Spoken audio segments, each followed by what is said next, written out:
Hi guys, Olive here. Here today to talk to you about the books I'm looking to read in September 2020. My classic pick for the month is going to be Shirley by Charlotte Bronte. I have been slowly working my way through all of the Bronte novels, and I thought this year I would pick up a lesser known work of Charlotte's that focuses on two contrasting heroines. She wrote this book in between Jane Eyre and Villette, two classics I absolutely love. I have not heard much about this one on Booktube or elsewhere, so I'm actually really looking forward to going into this one with a clean slate. My selection off of my 5-star nonfiction prediction list for the month of September is going to be Molotov's Magic Lantern by Rachel Polonsky. The author of this book moved to Moscow, and through her travels there, she discovers this old apartment building that she finds out once housed political elites during the Soviet era. One apartment in that building happened to belong to the infamous Molotov, who was not just Stalin's protege and a generally awful person, but also a book lover. In this book, Polonsky uses his library, which contains a lot of Russian classics, to kind of go on a tour of Russian history and culture. I might not be the biggest fan of actually reading the Russian classics, but I've always really loved learning more about famous Russian authors and their impact on the country's culture. So I've been really looking forward to this one. And another book relating to Russia, I'm picking Sashenka by Simon Montefiore off of my books that have been on my TBR the longest list. This is a thriller starring a highborn woman in Russian society. It begins right before the revolution and seems to extend into the Stalin era as a love affair this woman chose to have ends up having deadly consequences. I have been meaning to pick this one up for ages. Then there are a few books off of my shelves that I would like to read. It's kind of part of a larger goal of mine to read most, if not all, of the fiction off of these shelves behind me so that I can make room for all of the nonfiction I've been acquiring. So I would like to read Bohemian Gospel by Dana Chamblee Carpenter. This is historical fiction that takes place in 13th century Bohemia, and the main character is a young girl with some unusual gifts that may or may not be magical.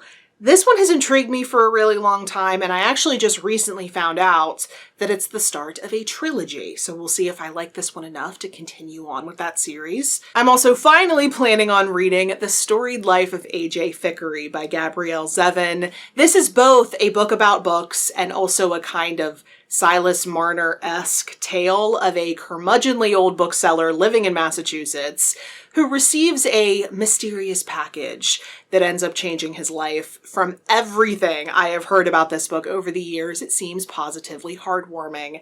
It seemed like it would be a really good idea for me to read a feel-good, lightweight book ahead of some of the dark, depressing reading I tend to do in the fall and winter. And then also off of my shelves, I would like to read Jazz Moon by Joe Okonkwo. This book takes place in the jazz clubs of Paris and Harlem in the mid-1920s, and in it we follow a young gay black man who, over the course of 3 years, first starts exploring and then comes to terms with his own identity. I read a book earlier this year called This Lovely City that had a jazz musician as a main character, but then the book didn't really have any jazz and the book itself had no atmosphere. From what I hear about this book, it seems like it's going to deliver on both jazz and atmosphere.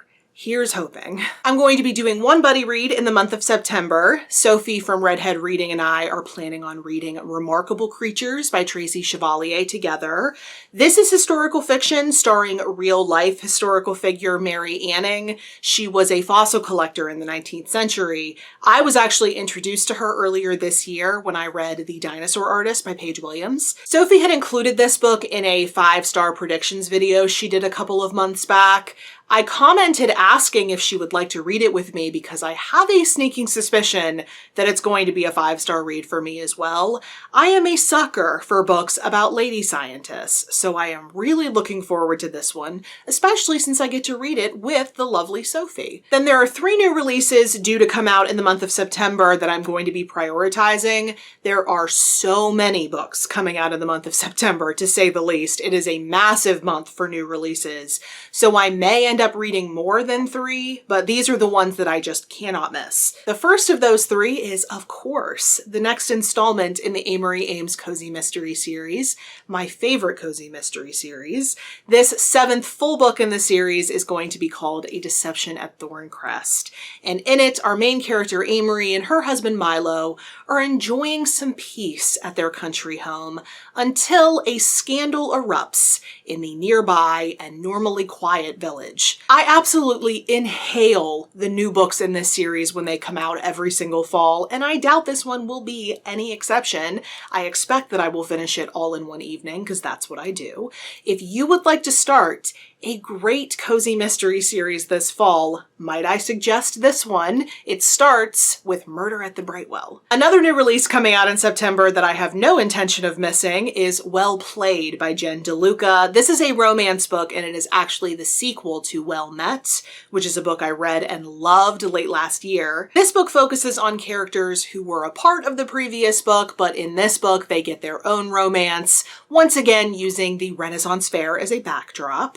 I have been so excited about this one ever since I learned that it was actually a thing, and I can't wait to read it. And then the last new release that I will absolutely be reading in the month of September is one that I can't believe is going to exist, and I definitely can't believe that I'm holding a copy of it in my hands right now.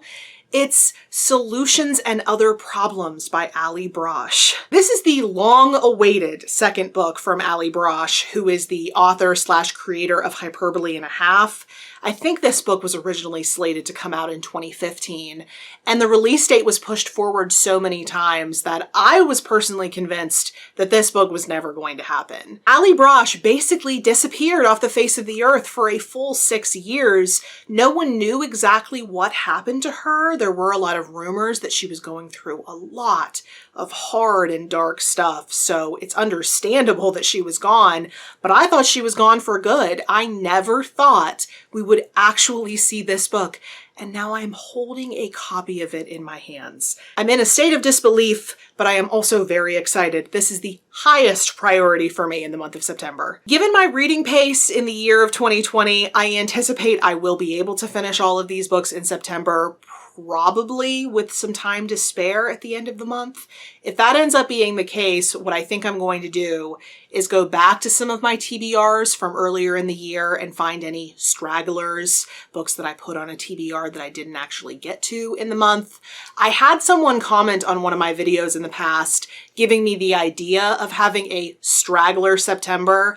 I loved the alliteration, so I think I'm going to try to do that if I have extra time this month. So those are my reading plans for September 2020. As always, if you've read any of these books, if you've heard of any of these books, or if you would like to read any of these books after hearing me chat about them, feel free to put it in the comment section below. Any other more general comments or questions you may have can go there as well. Or if you would like to connect with me somewhere other than YouTube, I am on a variety of different places on social media, and the links to all of my profiles will be in the description box below. Thank you so much for watching. I hope you're having a wonderful day, and I will see you in the next video. Bye.